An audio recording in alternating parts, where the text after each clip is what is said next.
will say this. Hillary Clinton has to go to jail, okay? She has to go to jail. I think she should be in jail for what she did with her emails. But if I win, I am going to instruct my Attorney General to get a special prosecutor to look into your situation. Special prosecutor, here we come, right? It's just awfully good that someone with the temperament of Donald Trump is not in charge of the law in our country. Because you'd be in jail. Donald Trump wins the presidency. I've just received a call from Secretary Clinton, and I congratulated her and her family on a very, very hard-fought campaign. I mean, she fought very hard.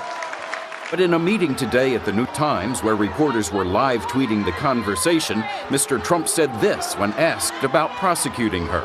"I don't want to hurt the Clintons," he said. "I really don't. She went through a lot and suffered greatly in many ways."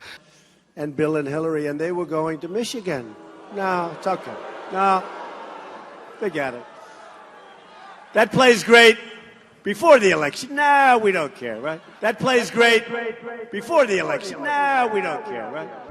That plays great before the election. No, we don't care. The end is near for most pharma companies, and this is why they're so desperate to make sure you get jabbed and poked and jabbed and poked and jabbed and poked. And you're going to see why. Follow the money. Take Pfizer. In 2011, they made $65 billion in revenue. In 2020, they only made $41 billion. They lost $25 billion in revenue. Pharmaceutical companies are tanking. They're not doing well. And you can sue a pharmaceutical company. They're saying, my revenues are going down with pharmaceutical drugs, which are single molecule drugs. But this jabines, this jabination stuff, hey, that's pretty good. I can't get sued. It's growing at 17, 20% per year. Big margins. I don't even have to do the same level of testing. Pharmaceutical drugs have to go through in vitro, then you have to do animal testing, then you have to go to phase 1, phase 2, phase 3. But thank you to Operation Warp Speed, so they could circumvent a lot of fundamental testing. Operation Warp Speed to shorten the vaccine development timeline. And I've always felt it was the most important is the vaccine. I would recommend it, and I would recommend it to a lot of people that don't want to get it, and a lot of those people voted for me, frankly. But it's a great vaccine. It's a safe vaccine, and it's something that works. And we've been working round the clock, and what I got the FDA to do, this would have happened. This would have happened in many, many years from now if I didn't get involved, and if we didn't get involved. What I got the FDA to do. Now it is up to Congress to confront this egregious assault on our democracy. And after this, we're going to walk down, and I'll be there with you. We're going to walk down to the Capitol, and I'll be there with you. And I'll be there with you.